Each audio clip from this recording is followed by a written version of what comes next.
في بطولة غرب آسيا 11 فاز منتخب اليمن للناشئين على عمان بنتيجة 3 أهداف لهدف، وأمام السعودية خسر بذات النتيجة ليودع بعدها البطولة.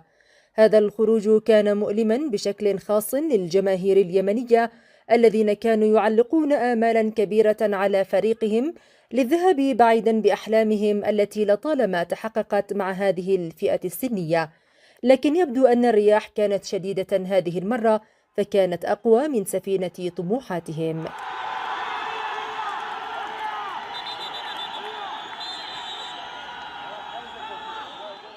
منتخب الناشئين هزيمة مباراة السعودية ما كانوش في المستوى. كان اللعب عشوائي والخطوط متباعدة وخسرنا المباراة. طبعا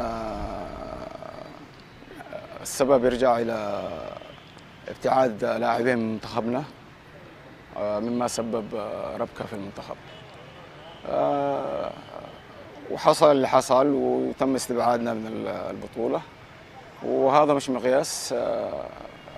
هو في الأول والأخير طبعا البطولة هذه تعتبر إعداد للبطولة القادمة واللي هي الأهم، تصفيات آسيا. نتمنى من الاتحاد يتلافوا الأخطاء اللي حصلت. بالإضافة إلى الأداء الغير مقنع الذي ظهر به المنتخب اليمني أمام السعودية خاصة في الشوط الأول، ولأن المصائب لا تأتي فرادى، كان اتحاد غرب آسيا قد أصدر قرارا قبل المباراة بساعات قليلة بإيقاف لاعبين من المنتخب تحت عذر أن أعمارهم أكبر من السن القانوني للبطولة، ويكتشف بعد ذلك أنه كان مخطئ، ليشعر كل اليمنيين بظلم جديد ساقه القدر إليهم. نتمنى أنه بعد رجوعهم من الأردن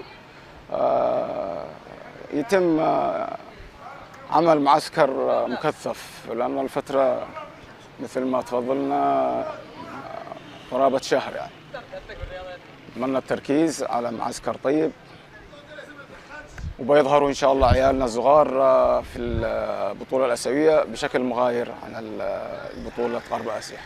بالتوفيق لهم. بالنسبة للمنتخب الناشئين وغرب آسيا، في الأول وفي الأخير هي بطولة عادية، بطولة مش معترف بها من ضمن الاتحاد الآسيوي والاتحاد الدولي، لذلك المفروض ما يعملش هذا الضجة كلها، ما نعملش. في الأول وفي الأخير نحن يهمنا استفادة اللاعبين ووصولهم إلى الجاهزية المطلوبة للبطولة الآسيوية القادمة. أتمنى لهم كل التوفيق، دائما هم اللي يفرحوا الشعب اليمني ويفرحونا، دائما يكون لهم بصمة في كل بطولة.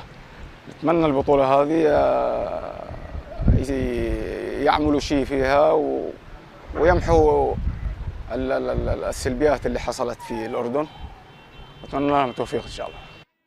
رغم أن البطولة ليست ذات أهمية كبرى في السياق الإقليمي، إلا أنها كانت تمثل فرصة ذهبية للمنتخب اليمني لتأكيد تطوره وتعزيز موقعه في كرة القدم الآسيوية وأمام جمهوره الذي شعر بالإحباط وعدم الرضا، وأيضا الأسى لفقدان فرصة أخرى لتحقيق إنجاز يضاف إلى تاريخ الكرة اليمنية.